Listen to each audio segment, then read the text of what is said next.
आप सभी का मंगल हो। नमस्कार प्यारे नौजवानों, एक चीज़ पे गौर करके चलिए कि गृहस्थ के अंदर कुछ समस्याएं ऐसी होती है जिसका हल निकलता है, कुछ का नहीं निकलता है, कुछ का बीच का रास्ता हमें निकालना पड़ता है। जिसका हल नहीं निकलता वो है स्वभाव, क्योंकि गृहस्थ में और कोई ज़्यादा दिक्कतें नहीं होती। सबसे ज़्यादा दिक्कत होती है छोटी छोटी बातों को लेकर, स्वभाव को लेकर। तो आप किसी के भी स्वभाव को दुरुस्त नहीं कर सकते, ठीक नहीं कर सकते। अपना खुद का भी करना बहुत मुश्किल होता है। करने में कर सकते हैं, लेकिन हमें लगता है हमें क्या जरूरत है। जो बीच का रास्ता निकल सकता है, फिर भी वो एक ऐसी चीज़ है जिसमें हम चाहे कहीं भी काम कर रहे हो, वहाँ पे भी अगर हमारा मन नहीं लग रहा, खासतौर पर गृहस्थ पे, तो हमें अपनी इच्छा पूर्ति, जब तक मनोवांछित इच्छा पूर्ति नहीं, तब तक हमें वो एडजस्ट करना पड़ेगा। वहाँ रहना पड़ेगा चुपचाप, शांतिपूर्वक, जैसे भी है अपने आप को समय निकालना पड़ेगा।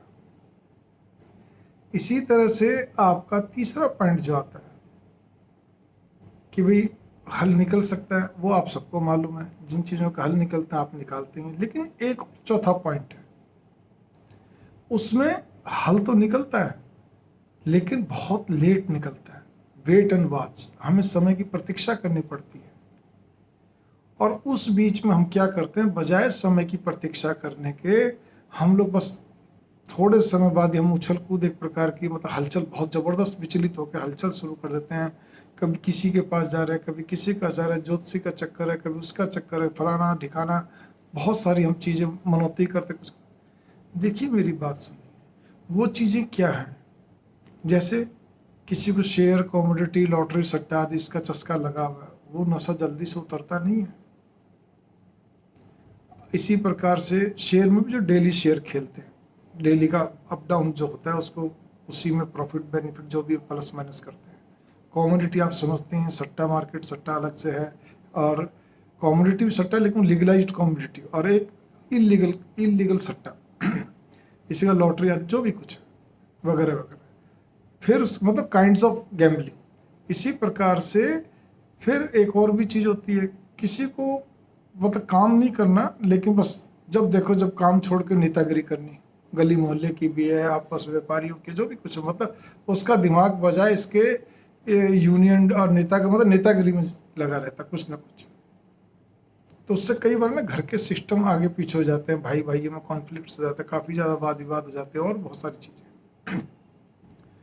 फिर उसके अलावा किसी को प्रेम रोग लग गया, अब वो भी एक समस्या। फिर ध्यान देना इस शब्दों पे, क्यों लगा, कैसे लगा, क्या कारण है, क्यों नहीं, वो छोड़िए, अभी उस बात की वो नहीं है। अभी तो केवल एक मोटी मोटी बात बता रहा हूँ, नेगेटिविटीज की। अब किसी को इसी प्रकार से, कईयों को अपने काम का नशा होता है, बिजनेसमैन है या सर्विसमैन है, रात के भी 11-11 बजे तक फ़ोन पे बात कर रहे हैं वो लोग, बस बिजनेस की बातें चल रही हैं, सब कुछ है। मेरे पास एक ऐसे में बहुत किस्से हैं।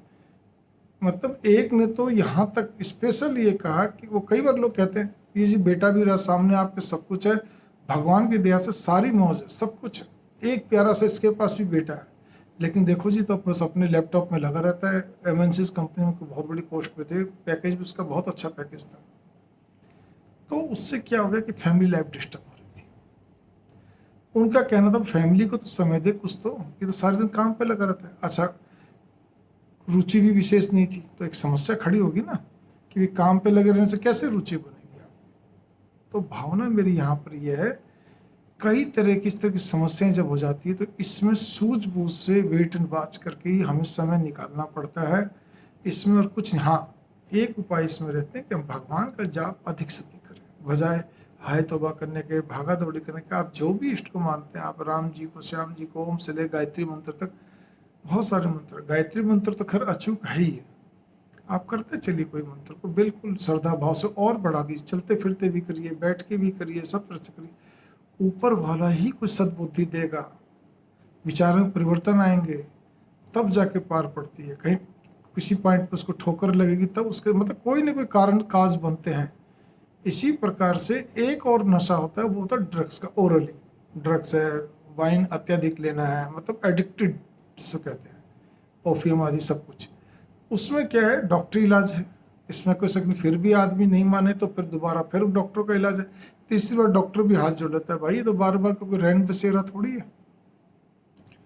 लेकिन जो इससे पहले मैंने बताए ऐसे ऐसे और जो जो और 4-5 मैंने आपको नाम बताए थे, उसमें क्या है, उसमें केवल सूझबूझ से काम लो और भगवान का जाप अधिक से अधिक करो, और उसको बजाय बार बार छेड़ने के बहुत ज़्यादा कर, ठीक है, एक बार प्रयास सब तरह से करिए, करना चाहिए, समझाने का हर तरह का, बाकी कुछ नहीं होनी जानी है। कोई अपवाद स्वरूप किसी के साथ कोई चमत्कार हो जाए, कोई उपाय से कुछ इस तरह से, बात अलग है, लेकिन अदरवाइज मनोविज्ञान क्या बोलता है, साइकोलॉजी क्या बोलती है, शास्त्र क्या बोलते हैं, जब तक आप कितनी भी काउंसलिंग कर लीजिए, कितना भी सब कुछ समझा लीजिए, जब तक व्यक्ति खुद के दिमाग में वो बात नहीं चित्त में उतरेगी दिमाग से, तब तक कुछ नहीं हो सकता। इसीलिए मैंने वो एडिक्शन वाला बताया ना, कि डॉक्टर फिर हाथ जोड़ देते हैं, भाई हम कितना इसका उतारेंगे, ठीक है। तो इसीलिए आप ध्यान रखिए इन सब चीज़ों का, कि जाप और क्या कहते हैं, हमारे को सूझबूझ, दो चीज़ें इस चीज़ में चाहिए होती हैं। इसी के साथ मंगल कामना, नमस्कार।